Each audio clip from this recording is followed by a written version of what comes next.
Continuamos en la UNED y estamos en el grado de Historia Contemporánea de España, 1808-1923. Y vamos a hablar de las crónicas reales Fernando VII. Fernando VII el Deseado, 1784-1833. El 14 de octubre nació Fernando en el Escorial. Falleció en Madrid el 29 de septiembre. Está enterrado en la cripta real del monasterio del Escorial. La venida al mundo de este robusto infante, destinado para la gloria y el engrandecimiento de España, según decía la Gaceta, llenó de alegría a Carlos y a María Luisa de Parma, entonces príncipe de Asturias, ya que los 4 hijos varones que habían tenido murieron todos siendo muy pequeños. Fernando a los 4 años cayó gravemente enfermo. Su madre intercedió ante San Fernando por la salud de su hijo e hizo voto de acudir a Sevilla para rezar ante la tumba del santo si el príncipe salvaba la vida, promesa que cumplió en 1796. La salud de Fernando, como la de todos los Borbones, fue delicada, padeciendo hasta los 19 años incontinencia urinaria nocturna, por lo que era frecuente sacarle de la cama empapado en orines. En cuanto a la educación, Carlos IV subió al trono en 1788, tras la muerte de su padre, Carlos III, y Fernando era reconocido príncipe de Asturias por las Cortes. A comienzos de 1794, el padre Calasancio Benito, hombre modesto, inteligente y culto, pero con pocas cualidades para la docencia, era nombrado educador y único preceptor de Fernando, sobre el que apenas ejerció influencia por fallecer al año siguiente de su magisterio en Valencia. Su sucesor fue el obispo de Orihuela, Francisco Javier Cabrera, designado por Godoy por ser paisano y sumiso servidor suyo. El nuevo educador impuso a su alumno de 11 años un estricto plan de estudios y un rígido y agotador horario que empezaba a las 6 de la mañana y terminaba a las 9 de la noche, mitigado por las horas de las comidas y una breve siesta. Su preceptor requirió una más amplia colaboración de profesores en cuya elección se notó la mano de Godoy, José Álvarez de Faria, tío de Godoy, y que fue nombrado teniente ayudante. Gregorio Alcalde de Seminario Conciliar de Badajoz, maestro de latín. Fernando Rodríguez Ledesma, chantre de la Catedral de Badajoz, maestro de historiografía y cronología. Carlos IV intentó aficionar a su hijo a la caza, pero Fernando nunca sintió interés por ella. Lo mismo ocurrió con la equitación, siempre prefirió los mullidos asientos de un coche a la dura silla de montar. Los maestros castrenses tampoco tuvieron éxito en su educación militar. 2 sucesos marcaron el carácter de Fernando en su actuación posterior. El primero se produjo en el viaje a Sevilla, para cumplir el voto que su madre había hecho de orar ante el sepulcro de San Fernando, tras la firma de la Paz de Basilea en 1795 que ponía fin a la guerra con Francia. Los reyes concedieron a Godoy el título de Príncipe de la Paz y el permiso para que sus criados pudieran vestir como los de la Casa Real. Fue en Badajoz donde los reyes y el príncipe permanecieron alojados en la propia casa del valido, cuando en Fernando empezó a gestarse un profundo odio hacia él, al darse cuenta del poder que Godoy ejercía sobre sus padres. El segundo fue la decisión que tomó Godoy de nombrar profesor de Fernando al canónigo Juan de Escóiz Morata, uno de los más serviles y asiduos aduladores del valido, a quien el tribunal eclesiástico tenía abierta una causa reservada porque tenían pruebas de que cohabitaba con su ama de llaves, a la que hacía pasar por su sobrina y de la que tenía 2 hijos. Godoy, que conocía el hecho, se complació de ampararle en la seguridad de que sería fácil mantenerle fiel a su persona, pero Escóiz, adulador, rastrero, con ambición de poder, se creía un Richelieu y aspiraba a suplantar a Godoy.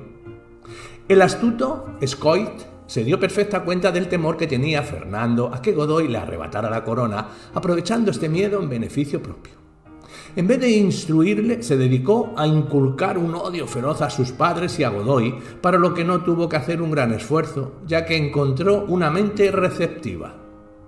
Le enseñó a desconfiar de todos, a practicar la hipocresía y el disimulo. Bajo un influjo, Fernando fue incapaz de amar y sí de recelar y temer. Su carácter se hizo frío, reservado e impasible a cualquier sentimiento. Hablaba poco, reía menos y pasó toda su vida entre el temor y la sospecha. Toda la maldad que afloró en Fernando fue obra del ambicioso y retorcido Scoic. Todo en él derivó hacia la astucia, la sagacidad y la venganza. Contribuyó a moldearlo en esa dirección el ambiente que lo rodeaba. Su astuto preceptor, los chulos, pícaros, palafreneros, criados y gente de escasa condición social, pero no moral. Su maestro de pintura, Antonio Carnicero, no consiguió sacar provecho de sus lecciones, pero al menos le inculcó cierto amor por el arte. Al único que prestó verdadero interés fue al juego del billar. Se hizo instalar una mesa de billar en salones preparados en todos los reales sitios. Sus contrincantes, sabiendo que nunca le podrían ganar, le colocaban de tal forma las bolas que el príncipe no podía fallar. De ahí el dicho todavía popular, que así se las ponían a Fernando VII. Desgraciadamente, ninguno de sus profesores, excepto el padre Cristóbal, Bencomo y Rodríguez, se ocupó de cultivar un intelecto. Carlos IV, tras reponerse de la grave enfermedad que le sobrevino en 1801, pensó en casar cuanto antes a Fernando. Después de muchos cabildeos y fallidas tentativas, se acordaron los enlaces de Infanta María Isabel Pequeñuela, disforme, cabezuela, larga de talle y corta de piernas, con el príncipe Francisco, heredero del reino de Nápoles, y de Fernando con María Antonia de Nápoles, hermana de Francisco. Las bodas se celebraron por poderes en Nápoles, el 25 de agosto de 1802. 2 meses más tarde, los príncipes napolitanos llegaban a Barcelona, donde les esperaba la familia real española. Las fiestas nupciales se celebraron a lo grande durante 3 meses. El matrimonio con María Antonia de Nápoles. Tenía por entonces Fernando 18 años cuando contrajo matrimonio con su prima hermana María Antonia. El fisco de Fernando no contribuía a hacerle atractivo, feo, enquencle, enfermizo y desvaído. Sobre su rostro redondo campeaba una nariz gruesa, torcida y descomunal, la boca hundida, barbilla saliente y con nuez muy poco pronunciada. María Antonia tenía unos pocos meses menos, mediana estatura, labio austriaco, nariz borbónica, cabellos rubios y abundantes, ojos azulados, una sonrisa dulce y a la vez triste que suavizaba la severidad de su rostro. Porte regio, pecho alto, según lo exigía la moda. Inteligente, medianamente culta y aficionada a la lectura. La dulzura de su carácter no se avenía con el de su esposo, que era reservado, frío, hosco e insensible a todo afecto. María Antonia recibió una desagradable impresión cuando vio por primera vez a Fernando. Así se lo manifestó en una carta a su cuñado el archiduque Fernando desde Aranjuez.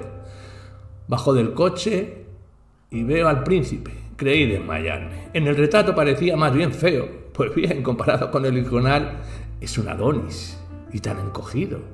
¿Os acordáis que Santo Teodoro escribía que era un buen mozo, muy despierto y amable? Cuando está uno preparado, encuentra el mar menor. Pero yo no, que creí esto, quedé espantada al ver que era todo lo contrario.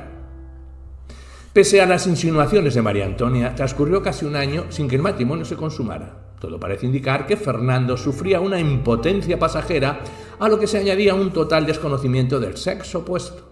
María Carolina, madre de la princesa, dudaba de la virilidad de su yerno y lamentaba la situación de su hija.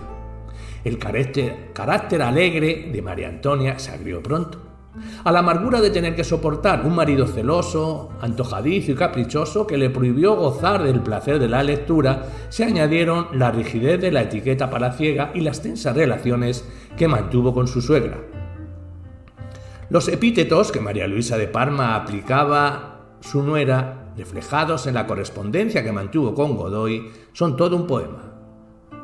Escupitina de su madre, víbora ponzoñosa, animalito sin sangre y sin todo hiel y veneno, rana medio morir, diabólica sierpe.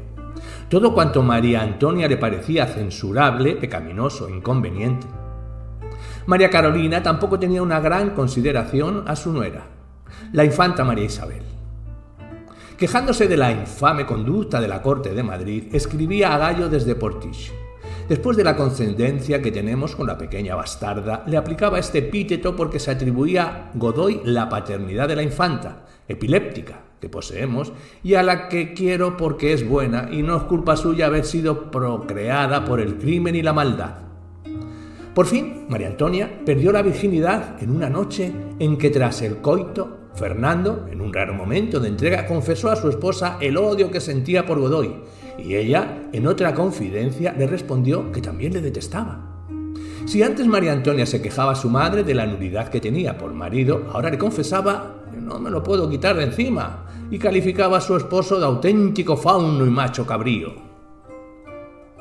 Después de aquella primera noche de satisfacción sexual y confidencias, los príncipes empezaron a relacionarse con gente que destacaba a Godoy y eran contrarios a su política. Escóiquiz, que había sido desterrado a Toledo por orden de Carlos IV, vino a Madrid de incógnito para vertebrar el partido fernandino, formado en un principio por el duque del Infantado, Pedro de Alcántara, Álvarez de Toledo y Sansan, el conde de Teba, Cristóbal Portocarrero, de Guzmán Enríquez de Luna y el duque de San Carlos, José Miguel de Carvajal Vargas y Manrique. Después se le unirían los infantes Antonio y Carlos María Isidro, el duque de Montemar, Vicente Pío Osorio de Moscoso y Ponce de León, el marqués de Ayerbe, Pedro Ignacio Jordán de Urríes y Palafox Fuenbuena, y una multitud de criados que le habrían de desempeñar un papel tan importante como los de sus señores.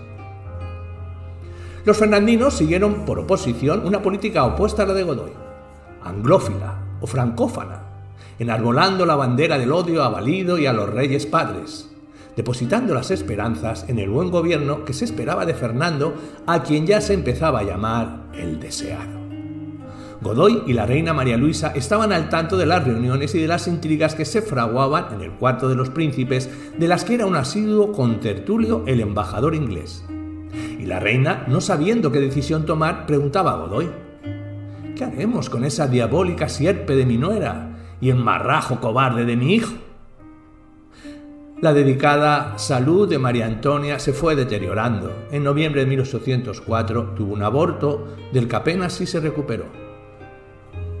Durante meses luchó contra la tuberculosis que le atacó las vías respiratorias y el aparato digestivo. El 21 de mayo de 1806, a las 4 de la tarde, fallecía María Antonia de Nápoles en Aranjuez. Caliente aún el cuerpo de María Antonia, quedó planteada la cuestión de encontrar una nueva esposa para el príncipe. Se propuso a la princesa de Beira, pero Godoy o Carlos IV, para evitar alianzas con familias enemigas de Francia, pensaron que la mejor candidata era María Luisa de Borbón y Vallabriga, segunda hija del infante Luis y cuñada de Godoy, pues este, a instancia de los monarcas, se había casado con María Teresa, hermana mayor de María Luisa. La reina, que consintió que se celebrara este matrimonio, presionó a su hijo para que diera su consentimiento. Fernando lo dio forzado y falso, pero tan pronto se vio libre de la presencia de su madre, corría a pedir auxilio a Escóiquiz, que corrió entre el pueblo el rumor del interés de Godoy en celebrar este enlace que estribaba en seguir detentando el poder cuando falleciese Carlos IV. Bajo la batuta de Escóiquiz, la camarilla que rodeaba a Fernando dedicó cambiar el rumbo de su política, mostrándose francófila en contraposición a la de Godoy, que iniciaba un acercamiento a Inglaterra. Escóiquiz, desde su destierro, propuso al embajador galo, Alexandre Francois Magri, vizconde de Beauharnais, concertar el matrimonio de Fernando con alguna joven de la familia imperial. Mientras tanto, Godoy negociaba con Napoleón el reparto de Portugal, que teóricamente habría de otorgarle el reino de Algarve. El proceso del Escorial. En septiembre de 1807, la corte, siguiendo la costumbre de los emplazamientos anuales, se encontraba en el Escorial. Le llegaban a María Luisa noticias de que en el cuarto de Fernando las luces permanecían encendidas hasta altas horas de la madrugada, a lo que no dio excesiva importancia. El 27 de octubre, cuando ya las tropas francesas habían iniciado su entrada en España, Carlos IV encontró sobre la mesa de su despacho un anónimo, que le prevenía contra un movimiento sedicioso que le preparaba su hijo Fernando. Aunque con la ausencia de Godoy, que se hallaba en Madrid, Carlos IV consultó con su esposa, y de acuerdo con ella se personó en el cuarto del príncipe con el ridículo pretexto de entregarle un libro de poesías ricamente encuadernado. El rey, al percatarse del nerviosismo de su hijo y de los intentos de éste por ocultar unos documentos, ordenó la incautación de todos los papeles y la permanencia del príncipe en sus aposentos bajo vigilancia. Aunque los documentos encontrados eran bastante comprometedores, el principal hallazgo fue la clave que se usaba en la correspondencia secreta que permitió descifrar las cartas cruzadas entre la difunta María Antonia y su madre, la reina de Nápoles. Entre otras informaciones, estaba proyectándose envenenar a la reina, su madre. Fernando, impulsado por el miedo, delató a sus cómplices y dio detalles de la intriga, hizo protestas de amor filial, se arrepintió de su felonía y reconoció la utilidad del valido. Aconsejado por Godoy, Fernando escribió a su padre y a su madre unas cartas que destilaban cobardía y vileza, pues el príncipe, ante cualquier peligro, por libre o imaginario que fuera, siempre estaría dispuesto a la traición con tal de salir indemne de cualquier apuro. El 5 de noviembre, al publicarse el decreto por el que se perdonaba a Fernando de todos los cargos, el entusiasmo popular se desbordó en aclamaciones al príncipe. El partido fernandino había propagado ciegamente, porque así convenía a sus intereses, que las tropas francesas venían para acabar con el valido Godoy y poner en el trono a Fernando. Godoy, aunque tarde, comprendió el engaño del que había sido objeto por parte de Napoleón y empezó a tomar medidas para poner a salvo a los monarcas, aconsejando a estos que se trasladaran a Aranjuez, desde donde les sería más fácil, en caso de peligro inminente, trasladarse a Sevilla y desde allí ir a América. La noticia de que los reyes iban a abandonar la corte soliviantó los ánimos del pueblo, viéndose obligado Carlos IV a publicar una proclama en la que negaba el viaje a Sevilla. Pero el partido fernandino, que veía frustrado el motivo principal para llevar a cabo sus planes, decidió provocar la sedición. Y en la noche del 17 de marzo, la multitud se lanzó sobre la casa de Godoy. La rabia de la turba aumentó a no encontrar al valido, arrojando por las ventanas muebles y enseres con los que encendió una hoguera en el centro de la plaza. Godoy, que se había escondido en el desván de la casa, apareció a los 2 días acuciado por la sed, el hambre y el cansancio. Insultado y maltratado, fue llevado ante Fernando, que ordenó su traslado a prisión. El tímido Carlos IV, que a sus desesperadas preguntas siempre recibía la misma respuesta: solo el príncipe de Asturias podrá componerlo todo. Convencido ya de que la mano de su hijo andaba tras el motín, abandonado de todos y sin el consejo de su Manuel, firmaba la abdicación en Fernando el 19 de marzo con la esperanza de que sería respetada la vida de Godoy. La ineptitud del padre y el rencor del hijo arrojaron a la sufrida España en manos de Napoleón.